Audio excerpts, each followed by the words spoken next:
They had us in the first half, not going to lie. The Denver Broncos scored 33 points in the fourth quarter in an epic comeback against the New York Giants. We'll break it all down and more here on today's brand new episode, Locked On Broncos.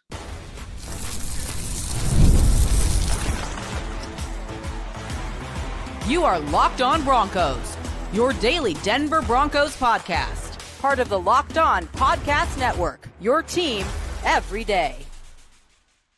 Mile High Magic lives on a day where the Denver Broncos not only honored their Super Bowl 50 team, but also Demaryius Thomas at halftime. Welcome into a brand new episode, Locked On Broncos, your daily Denver Broncos podcast, part of the Locked On Podcast Network, where you know it's your team every day. I'm Cody Roark, Broncos reporter from Mile High Sports, joined as always by Sayre Bedinger, site expert over there, predominantlyorange.com. We got a lot to break down in an epic comeback fashion here by the Denver Broncos against the New York Giants. We'll go through and talk about how they had an impossible win, and they made the impossible possible in a comeback, scoring 33 points in the fourth quarter. Plus, we'll talk about how the Broncos offense got going, what led to them generating such a massive run, and we're going to hand out our game balls here, giving one to, obviously, some players on the Broncos defense, including Justin Sternad. You're going to get all that here on today's show, brought to you by our friends over there at PrizePicks. Download the PrizePicks app today. Use code LOCKEDONNFL to get $50 in lineups after you play your first $5 lineup. Sayre, what a game that this was here for the Broncos. And through three quarters,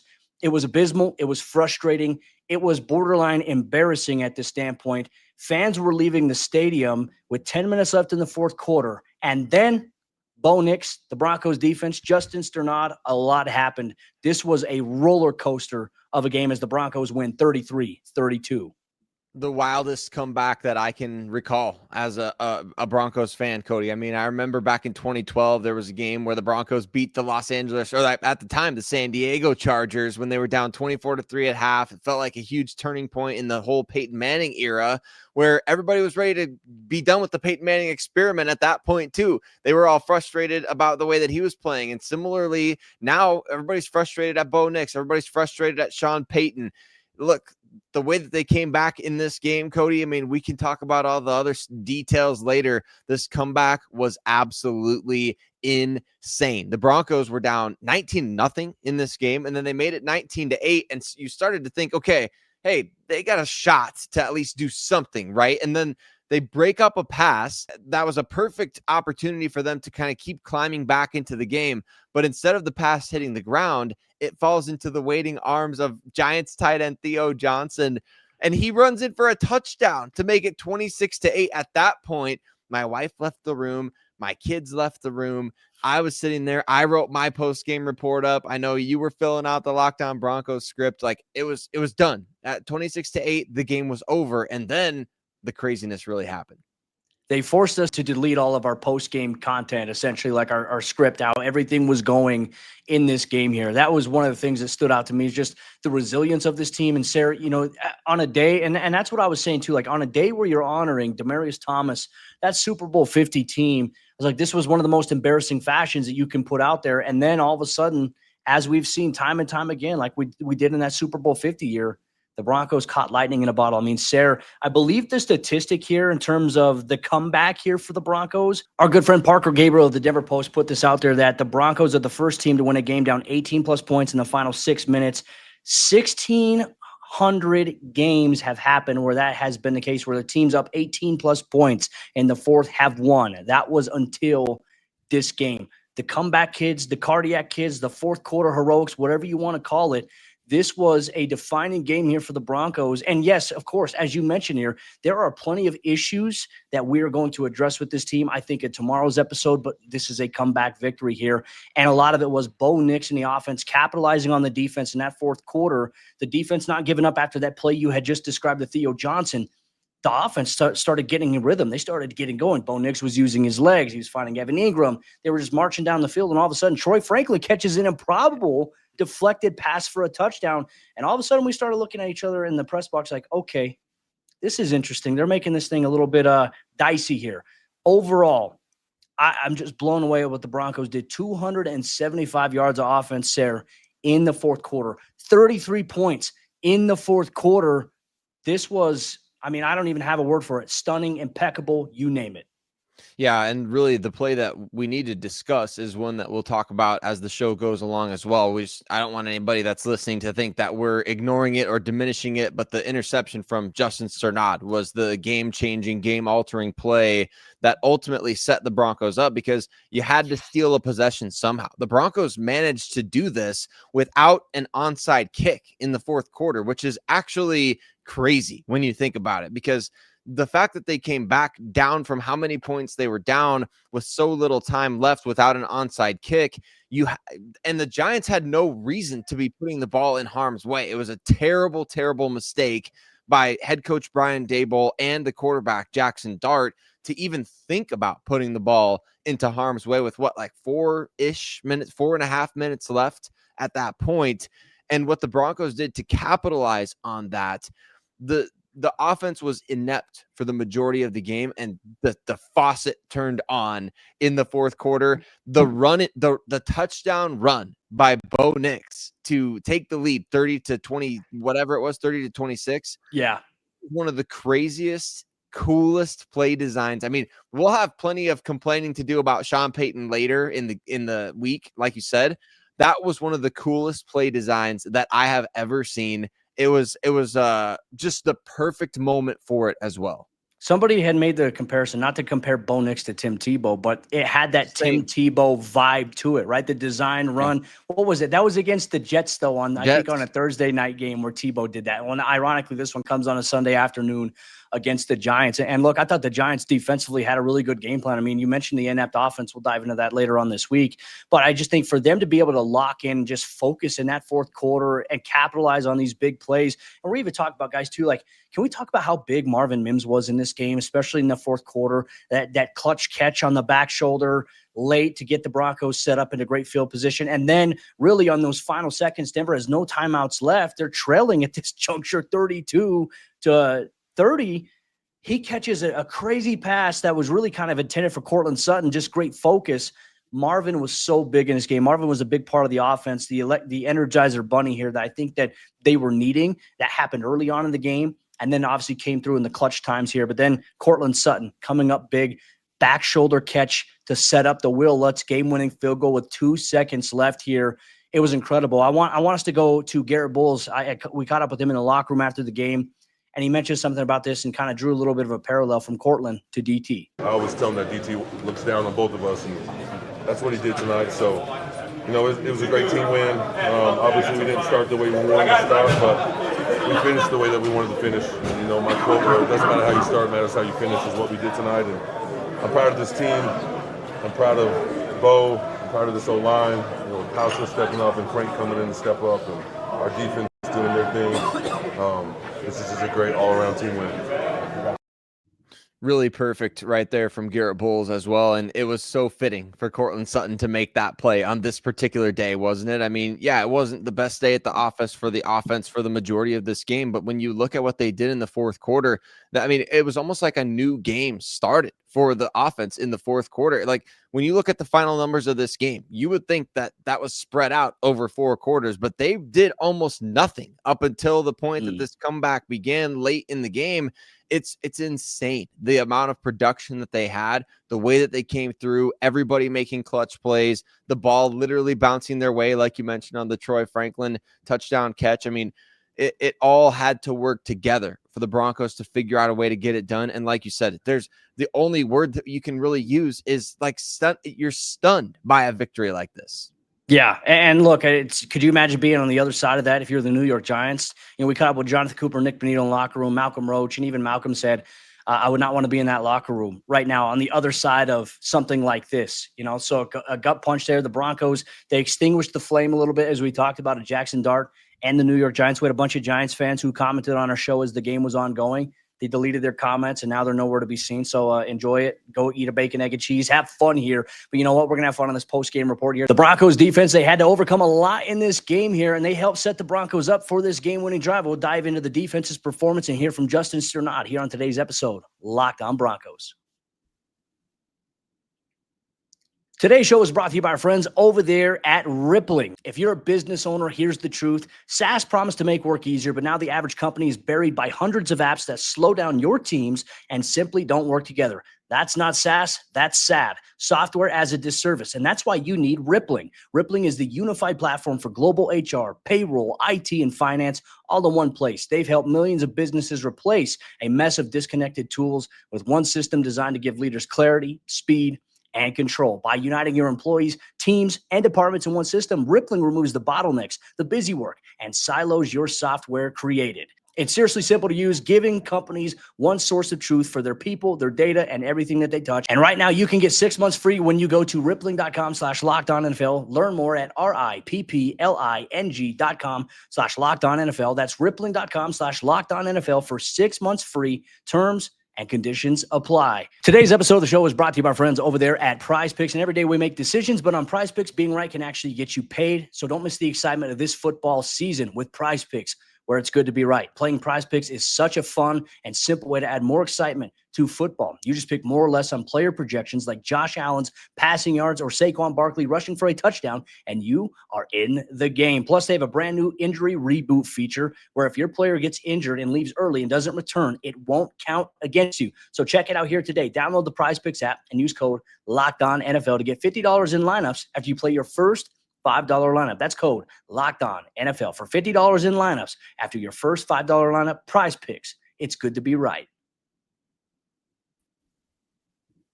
What in the world do we make of the Denver Broncos defensive performance in a game in which, man, they almost had a huge letdown after taking the lead in the fourth quarter? The defense came through in big ways in this game, but we got a lot to discuss, especially a penalty that almost cost the Broncos a win late in this one. Broncos Country, wow, what a win for the Denver Broncos against the New York Giants in Week 7.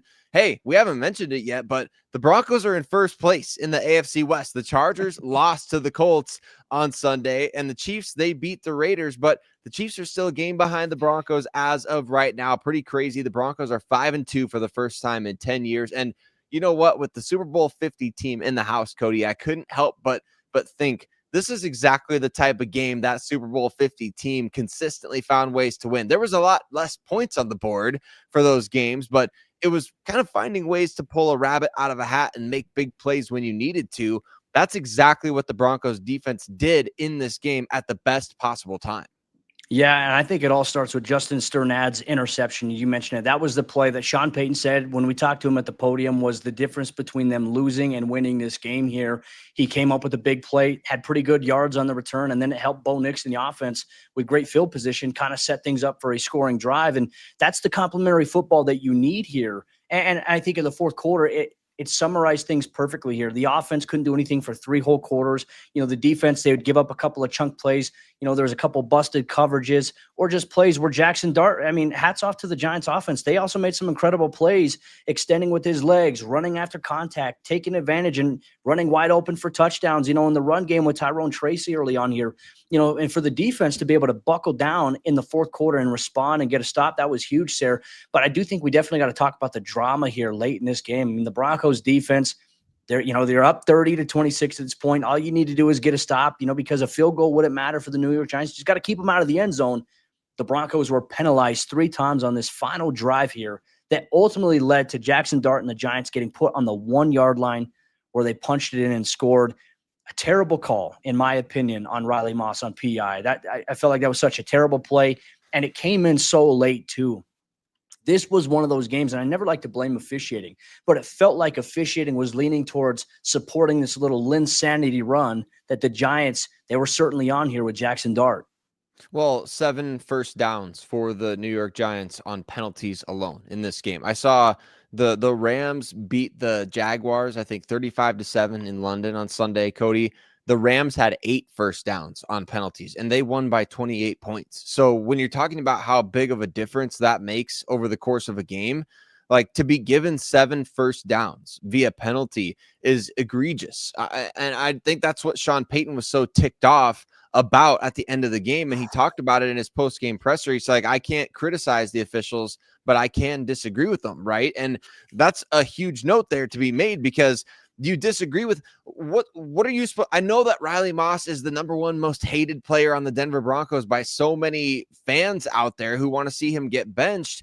But what are you supposed to do on that play? I mean, you can't play the ball on an underthrown pass in today's NFL because you're going to get called for a penalty. It would be better if you just let the guy, see if he might drop it, and just move out of the way and see what would happen, because what are you supposed to do? I mean, that's so frustrating. This defense had to overcome so much in this game when you're given 7 first downs via penalty and you still end up having 10 quarterback hits and 4 sacks. Like, even that play that we referenced earlier, the great play, pass broken up. I can't remember who broke up the pass, but Theo Johnson catching the carom and running it in for a touchdown. I mean, there's so much that, how are you supposed to overcome that? Plus 7 first downs given to the other team via penalty, and a number of which were pass interference calls that were highly questionable. And then you have the offensive tackle for the Giants is jumping a false start every single play. I mean, almost every play. Jermaine Illuminor was jumping to get an advantage, and it wasn't being called. It was like the Jawan Taylor treatment all over again. I'm with you, Cody. I don't like to blame officiating, but when you see stuff happening over and over and over again, I mean, it has to be called out. Yeah, no, 100%. And look, like I said, the players, the coaches, they can't say anything because they'll get fined for it. But, Sean getting down, I thought Sean was going to get tossed on that specific play. I mean, I've never seen Sean so heated. He'll probably get fined for that, I imagine, this upcoming week. You like to see, a coach going down there. But at that point, after Jackson Dart scored, which I'm surprised, like, they scored on first down. I mean, Sayre, if they just run a couple of plays and then score late, like if they trusted their offense, like the Broncos wouldn't have a chance to come back in this. So the defense, made enough plays as is. Like I said, I think the Giants, they capitalized on a couple of big plays. Some explosives were really the difference here. But, Denver's defense, and my narrative was, even as we were getting ready to write like the post-game thing going into the fourth quarter, like, all right, the Broncos are probably going to lose this one. What I was getting ready to write was like, the defense has carried the water for this team for so long that it's like, like the water finally overflowed a little bit, and you can't be too mad at the defense. There's a lot to clean up here, but Denver's defense, once again, I mean, they came up big when necessary. We hope Brandon Jones is okay. We didn't get to see him in the locker room. Obviously took a shot from Talanoa Hufanga on what should have been a game-sealing interception initially here. But, the NFL loves a little bit of extra drama, and certainly fans were treated to that in this game here specifically. 6 of 15, the Broncos defense held the Giants on third down. Outside of a couple of those plays, you mentioned those penalties, that really was the difference here. I like the Broncos' approach here. Dre Greenlaw made his debut here, which was nice to see. But I think we have some questions. We have some things we got to dive into with Justin Sternad. Here's exactly what he said. We caught up with him post-game here in the locker room. Yeah, for sure. We obviously, things weren't going good for us in that second half. And was able to make a big play. We were able to keep fighting as a team, both sides of the ball, and able to come out here with a victory, which is huge. You guys are down 19-0 going into the fourth. You're down 18 with like 5 minutes to go. Did doubt creep in? It's human nature, right? Yeah, I wouldn't say it crept in, but we just kind of talked about, just go out, keep playing. We got to a point where I think there was 8 minutes left. We really want goal line defense, forcing their hand, really trying to stop the run and get the ball back for our offense. And things worked out today, and it's huge to get to 5-2. What was it like to see that fourth quarter like that with Bo accounting for 4 touchdowns right there? You guys scored 33 in the final quarter. No, it's huge to see the offense get rolling like that, late. Obviously, I think we all know, things got to get better as a whole for us to get to where we want to get to. But for them to put up those numbers in the fourth quarter and for us to come out here with a victory is huge. It was his play that ultimately made it happen, right? When you see that this team came back in the fourth quarter and won this game, we can't forget Justin Sternad's play. We'll give him a game ball later on. Spoiler alert to everybody out there. But Cody, the defense in this one, not only do they have to overcome all the stuff that we just talked about and to overcome the doubt that whether it was creeping in or not, I mean, everybody was leaving the building. There's no way you can tell me that you didn't have a little bit of, shoot, this one's over a little bit when fans are leaving the stadium, as you're getting blown out by the Giants. And then it's 4th and 19. You're up by 4 points. And the Giants somehow find a way to convert it and get a penalty on top of it. I mean, what the defense overcame in this one, it's pretty crazy to think about, but I'm glad that they did, because Justin Sternad, if anybody, deserves to sleep well tonight knowing that his team won. 100%. Look, and it wasn't pretty, but the Broncos find a way to win. They sit atop of the AFC West at 5-2. A matchup looms here with the Dallas Cowboys coming up next. We're going to dive into our game balls here from this game here in the Broncos fourth quarter. Fast and furious comeback rally. You get that and more here on today's episode, Locked On Broncos. Today's episode of the show is brought to you by our friends over there at Mazda. And Mazda crafts cars for those who do more than simply move. Mazda delivers confidence with every ride with more IIHS top safety pick awards than anyone else. From footwork to breathwork, athletes, they sweat all the details, and Mazda brings the same intention to how we craft every model. You can feel Japanese craftsmanship in every detail, from the metallic accents to the available Napa leather upholstery. You can make everyday drives feel like anything but. From smooth handling to intuitive controls with all-wheel drive standard in every crossover SUV, you could drive with confidence through almost any season. Like our players, we sweat every detail because when you make every move count, impossible becomes irrelevant. Mazda, move and be moved. Today's show is also brought to you by our friends over there at FanDuel, and the NFL season is here. We're approaching week 8, and FanDuel has an offer that you don't want to miss. Right now, new customers can bet just $5 and get $300 in bonus bets if you win. That's right. Pick a bet, put down $5, and if it hits, you'll unlock $300 in bonus bets to use across the app. If you signed up as a new customer last week and you put $5 on the Broncos money line to beat the Giants, guess what? You got $300 in bonus bets. Now you can do that next week against the Dallas Cowboys. So what are you waiting for? Visit FanDuel.com to download the FanDuel app today and to get started. The fourth quarter action is here. We're going to hand our game balls from the Broncos' 33-point outburst in an epic comeback, something we haven't seen in the NFL in quite some time here. Broncos Country, thank you once again to all the everydayers out there for tuning in, making us your first listen, however you choose to do so. And Giants fans that flew out to Denver, enjoy your flight home, have a bacon, egg, and cheese, and enjoy the post-game blues. Make sure you check out Locked On Giants with Patricia Traina, too, Giants fans. If you need a therapy session, Patricia does a great job over here on the Locked On Podcast Network. We know it's your team every day. Sayre, game balls, let's hand them out, because I was teetering on game balls and blame balls, right? If the Broncos lose, we hand out blame balls. If they win, we hand out game balls here. Look, for as rough of Bo Nix's performance was, and I'd say through 3 quarters of play, Sarah, and even some moments in the fourth quarter, I feel like we got to give Bo Nix a game ball here for the outburst that the Broncos offense had. Certainly, he made some good decisions. Obviously, had a couple of touchdown passes here. His fourth quarter touchdown run was obviously a huge catalyst here that helped the Broncos win this game. And I'd say an impressive throw to Courtland Sutton at the end of the game when you needed a big-time play. He came up big. Yes, there's some criticism to be had of Bo. We'll dive into that in tomorrow's episode of the show. But I think Bo, for the fourth quarter, deserves a game ball.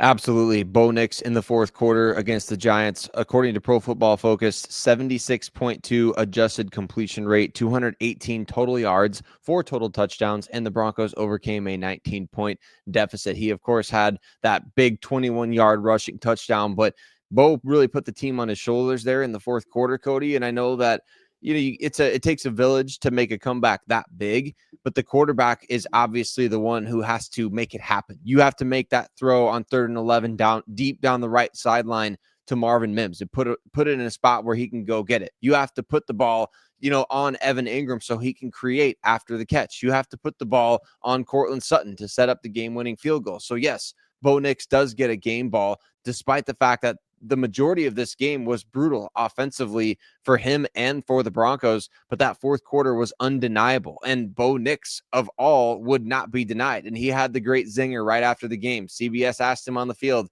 give me your thoughts about the comeback win. And his first thing that he said, he's like, I feel sorry for the people who left early, and the confidence this guy has is insane, right? I mean, saw him after an incomplete pass winking at the sideline last week against the Jets. I mean, I'm not saying that Bo is a little too flippant out there or anything, but I think that this guy just has an unflappable mentality that has to be discussed and talked about. So he might have got a blame ball if the game had ended at 26-8 or whatever, but unfortunately for him, it did not end at that point, and he put together one of the greatest comebacks we've ever seen. Yeah, and as Garrett Bowles said, it's not about how you start, it's about how you finish. I think Bo Nix finished the right way here for the Broncos. I feel like we'd be remiss. Look, the guy who won the game for the Broncos, yes, it was a team effort there, but Will Lutz, we're going to give one to big deal Will, obviously booting in the 39-yard field goal. I mean, Sarah, I want to go through here the energy in the stadium at that moment, right? You got, obviously, the Broncos, they're trailing. You find, Marvin on one play here, and then all of a sudden you find this back shoulder throw here to Cortland Sutton, and you see the stadium erupt. I mean, it was the loudest I've ever heard Empower Field a mile high. And then you see the offense running down to spike the ball. Bo spikes it, and then everyone's like, yeah, like just the energy. There's a lot of pressure there for a guy like Will Lutz in a situation like that. Look, it's a 39-yarder. It's not always a gimme, as we've seen with extra points. The Giants missed 2 extra points in this game. This was a pressure-filled situation, and hats off to Will to be able to nail it, because sometimes the nerves of something that big can overcome a kicker sometimes. So big deal, Will. I can't say what other fans call him because it's not – we can't say it on our show here, but you know exactly where I'm going. It rhymes with Lutz, and it's big. The Broncos came up big, and Will gets one here. He does 100%. I mean, and he had to exercise some demons, right, from that Chiefs game last year, where it was a very similar situation. You're down by 2 points, and you get your offense puts you in position for a chip shot field goal. So I feel like this is effectively exercising the demons for Will Lutz as well. How were you feeling in that situation, though, like when they were lining up? I didn't even want to watch. I wanted to leave the room, and I wanted to say, just tell me what happened, and I'm going to go do our shows for the day, but you had to sit there and you had to watch it. That's what we do to ourselves as fans. We torture and we watch what the outcome, no matter what, because I was thinking of that game. Like, I had a total deja vu moment, as I'm sure many Broncos fans did, being down by 2 in Kansas City, a gimme victory. You're already kind of feeling it in your mind. But in this instance, I think all of us instead were kind of on pins and needles on the edge of our seats. Well, it was like that moment from Step Brothers, where I think Dad was like, I'm going to throw up. That's exactly how everybody in the stadium was. And I tell you what, when that kick went in, the eruption at Empower Field, immaculate. Just imagine being one of the people that left the game with 10 minutes left. I mean, that unbelievable. I understand it. I understand at that point, like they're like, all right, they're down. They're probably not going to come back. We're going to beat traffic. Man, you had to be there. And luckily, I think I'm glad I was here for this, because this was a wild game. Anilo Pirro, who does our postcast, he was sitting next to me the whole time. Shout out to Ryan Blackburn, host of Locked On Nuggets. If you guys know Ryan, you guys know that Ryan puts out jinxes sometimes, like the reverse jinx. I asked him to cook one up here for the Denver Broncos. I'm going to give Ryan Blackburn, one of the hosts of Locked On Nuggets, I'm going to give him a game ball as well, because it kind of put it out into existence here. But real talk here, Sayre. Another guy, Marvin Mims. I think he deserves one. Oh, 100%. There was a point in this game where I felt like Marvin was going to be the only offensive player to get a positive mark in this entire game, until J.K. Dobbins had a few positive runs. And then I'm thinking, well, J.K. did his part, a little bit here in the end. But Marvin was making plays early. He was the only guy doing it. He was making plays after the catch. He's making tough catches. And then he made clutch plays late in this game, yes, which is exactly what you want to see from a young player like this. You and I harp on this all the time. We talk about getting Marvin Mims the ball more. The guy has maybe the best hands on the team, especially when other players are struggling, man. You got to get Marvin a ball. I think that also, Cody, Mike McGlinchey in this game, like, tough. He was hobbling, walking off the sideline, yelling at Zach Strief, like he's in the moment of this game. He made a block on Bo Nix's touchdown run that we're going to see in highlight reels in Broncos country forever. Amazing toughness from Mike McGlinchey in this game. 100%. I mean, for him, he was hobbled too, and it looked like it was hard for him. Like, his limp was very noticeable. It looked significant. For him to come out and finish this game, hats off. Tough guy, ultra competitive, and hopefully nothing lingers from that as well. Obviously, we'll keep you covered all week long here, Locked On Broncos. To your point about J.K. Dobbins, I mean, Sayre, it's like I kept asking myself too, and we kept talking in the press box about this as well. As like, all right, like Sean's got to find a way to run the dang ball. The Broncos, I mean, you would have never thought that they finished this game with over 100 yards rushing based on how it was going. They finished with obviously 142 on the ground. JK had 81, but man, he had this one run where he just broke up the left sideline for like 32 yards. That just all of a sudden gave this offense some energy and some momentum as well. And, lost in the shuffle, we're not even talking about the Broncos missing out on a field goal right before the end of the first half, essentially going for it on fourth down. Like, that also could have loomed large in this game. For them to overcome everything that they did, Sayre, what does that tell you about this team? Because look, I think there are valid concerns to be had about this team with the offense and the rate in which they're playing. We're celebrating the win here, but what is your vibe here on this team at this juncture? The Broncos are 5-2 right now. First time in 10 years they've had that good of a record. They are in first place in the AFC West right now, which is everything that the fans could have possibly asked for entering the middle of the season. And they've done it without being perfect, I would say, for any individual game. I don't think they've been perfect in any game this season. Cincinnati, they left a lot of points on the board. They left some meat on the bone there in a game you could have blown somebody out. I feel like we've yet to see the best of the Broncos, and yet here we are atop the AFC West after 7 weeks of the season. That's my vibe right now, is that this team has built itself a bigger margin for error than we have seen since the Super Bowl 50 squad.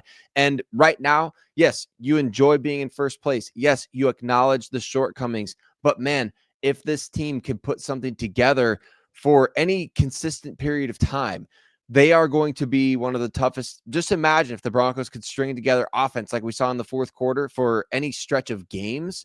Man, this team is going to be tough to beat, and they are going to be a contender in the AFC if they can figure that out. And so you're telling me the Broncos, they got a chance here. I think that they can. They got to get out of their own way, which is something you and I have highlighted here on the show. This was an epic win. This was a great win here for the Broncos. This was monumental, magical, you name it, throughout these crazy words that describe it. And yet still there's a plenty to improve and obviously to get better. So not to sour on the parade here. Broncos country, enjoy the win. Victory Monday, 5-2, top of the AFC West. That's important here. But there's a lot to discuss this week here on Locked On Broncos. Tomorrow's episode of the show, Sayre and I, we're going to sit down and we're going to talk about the dynamic between Sean Payton and Bo Nix and what's going on with the Broncos offense. Because if this comeback doesn't happen, there are a lot of things that we got to address here. We'll critique it. We'll break it all down on tomorrow's episode, Locked On Broncos, Broncos country. See you next time.